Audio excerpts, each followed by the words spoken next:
The present realities, they come imposing themselves upon us, and like it or not, here they are. And then the classical Islamic rulings often may seem to be belonging to a different set of realities. How do we mesh the two, and how do we bring Muslim scholars together in conversation with specialists in other fields? To talk about that, we turn to Dr. Ramadan.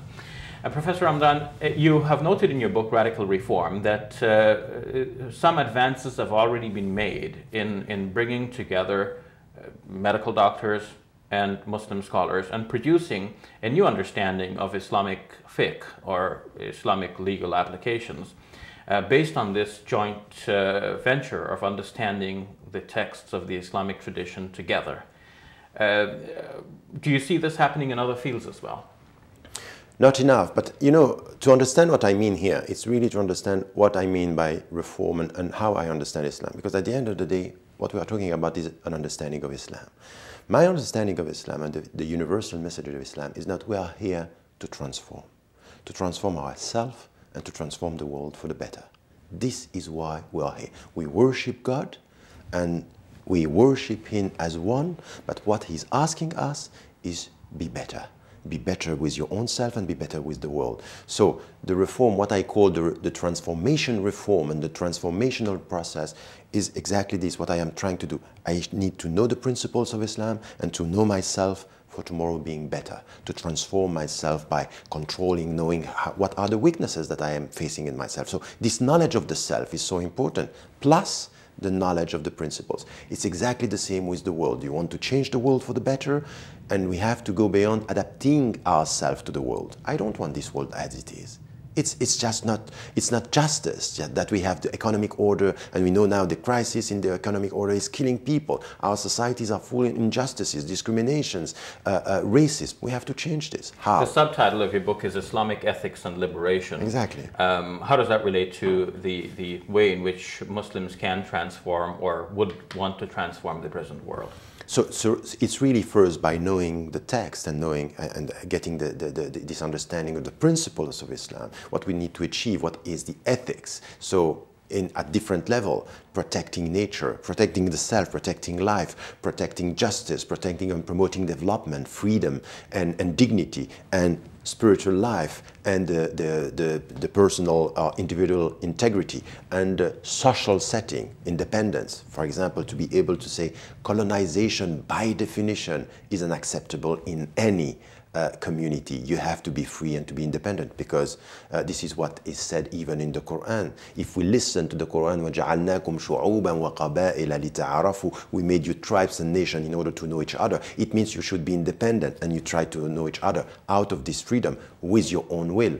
So this is something that we have to do in every field. So in medicine, we have started something which is quite interesting, with scholars coming and understanding that the medical doctors could help them to understand how the body works and the brain, and to take decisions, ethical decisions here, and fatwa, legal opinions that are adapted and helping to have a vision in this and to promote a better understanding. We need to do the same in ecology. We need to do the same in economy. We need to do the same even in the social setting, in the social processes, in politics. We need to do this in all fields. So what I'm... Yeah, but one of, you know, in a traditional setting in which Muslim scholars have been trained, one might have been trained to think that the Islamic texts, starting with the Quran itself, is the storehouse of knowledge of all realities and all fields. And if one really needs to know about life, you turn to the Quran. And the people who are trained in the Quran, they've memorized the entire book and they know the commentary and so on.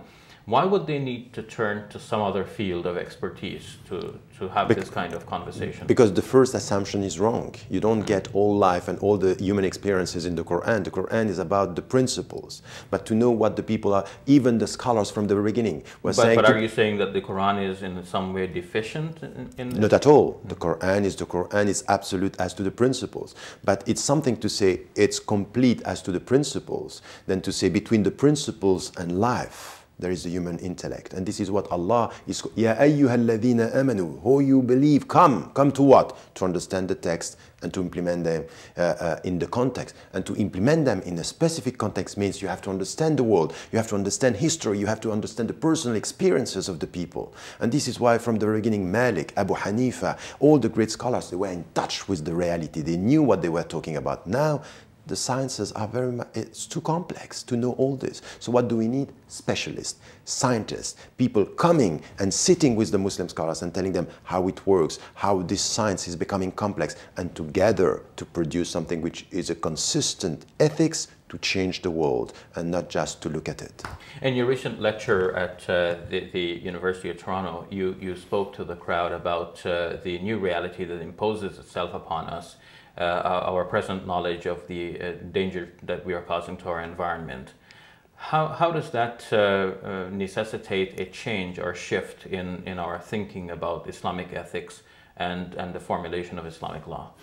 In many, we have to come back to the essence, because the way we didn't know, and the Muslim scholars didn't know in the past how much it's important to talk about nature and creation and respect. Of course it was there, but not with the urgency that it is now for us to understand that if we don't respect nature, we don't respect the creation, we are going to destroy it. The global warming, and you come back to the text and now you understand some verses telling you, look at the world, these are signs, you have to respect this.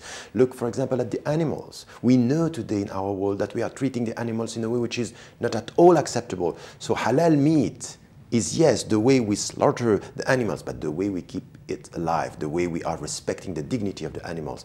This is quite huge. This is a shift in we should stop formalistic approach to come to the essence of the Islamic teachings. Okay, well, we must take a shift here, take a short break, and when we come back, we'll look at Dr. Ramadan's call for a moratorium on capital punishment, a much misunderstood call. We'll try to get the clarification about that from the man himself when we come back.